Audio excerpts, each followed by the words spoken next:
न्याय क्रांती न्यूज, अन्यायाविरुद्ध आवाज।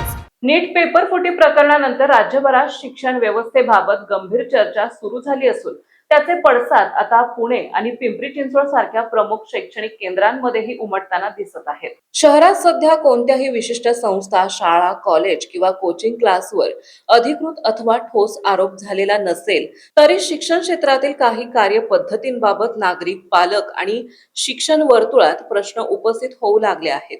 शाळा, कॉलेज आणि खासगी कोचिंग क्लासेस यांच्यातील संभाव्य आर्थिक व्यवहार, डमी ऍडमिशन सारख्या पद्धती, विद्यार्थ्यांच्या उपस्थितीबाबत शिथिलता आणि काही विद्यार्थ्यांना नियमित शिक्षणापासून दूर ठेवणे फक्त स्पर्धा परीक्षांच्या तयारीकडे वळवले जात असल्याच्या चर्चांना जोर येताना दिसत आहे। शिक्षण वर्तुळात अशी ही चर्चा आहे की काही ठिकाणी विद्यार्थ्यांना नियमित कॉलेजला उपस्थित राहण्याची सक्ती केली जाते आणि त्याऐवजी विशिष्ट कोचिंग क्लासेसकडे वळण्याचा अप्रत्यक्ष सल्ला दिला जातो। या चर्चांची स्वतंत्र अधिकृत पुष्टी झालेली नसली तरी अशा स्वरूपांच्या पद्धती अस्तित्वात असू शकतात अशी भावना समाजात निर्माण होत आहे। तज्ञांच्या मते जर अशा प्रकारच्या कोणत्याही पद्धती प्रत्यक्षात घडत असतील तर त्या शिक्षणाच्या मूलभूत उद्देशालाच बाधा आणणाऱ्या ठरू शकतात। शिक्षण हे पारदर्शक, गुणवत्तापूर्ण आणि विद्यार्थी केंद्रित असावे हीच अपेक्षा सर्व स्तरातून व्यक्त होत आहे। दरम्यान या चर्चांमुळे शाळा, कॉलेजेस आणि कोचिंग संस्थांमध्येही एक प्रकारची सतर्कता निर्माण झाल्याचं बोललं जात आहे। नियमांचे काटेकोर पालन, विद्यार्थ्यांची उपस्थिती, शैक्षणिक प्रक्रिया आणि आर्थिक व्यवहार अधिक पारदर्शक ठेवण्याची गरज अधोरेखित होत आहे। आता राज्य सरकार, शिक्षण विभाग आणि पोलीस प्रशासन या विषयाकडे कोणत्या पद्धतीने पाहते याकडे जनतेचं लक्ष लागलंय। शिक्षण क्षेत्रातील संभाव्य गैरप्रकारावर केवळ चर्चा न राहता आवश्यक असल्यास चौकशी, पडताळणी आणि नियमांची प्रभावी अंमलबजावणी होईल का असा प्रश्न नागरिक उपस्थित करत आहेत।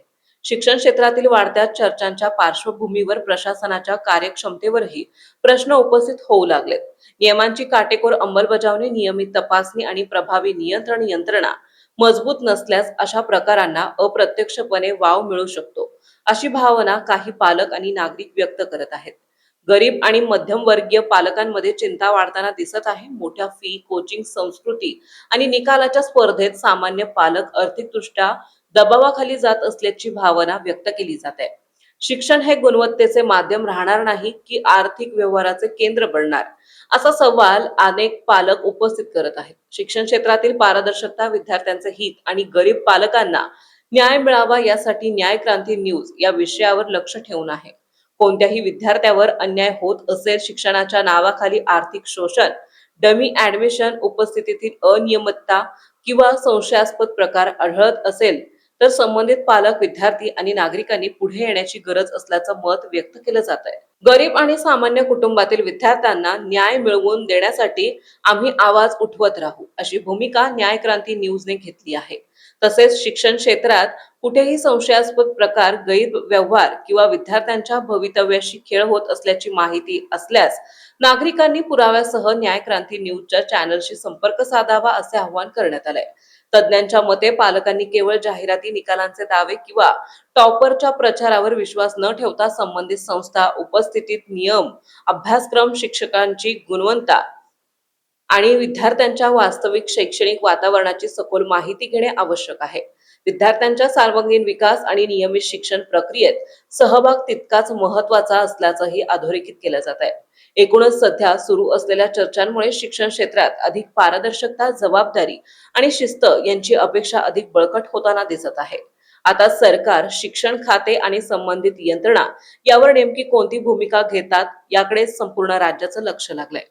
प्रशांत काटे, संपादक, न्याय क्रांती न्यूज, पिंपरी चिंचवड, पुणे।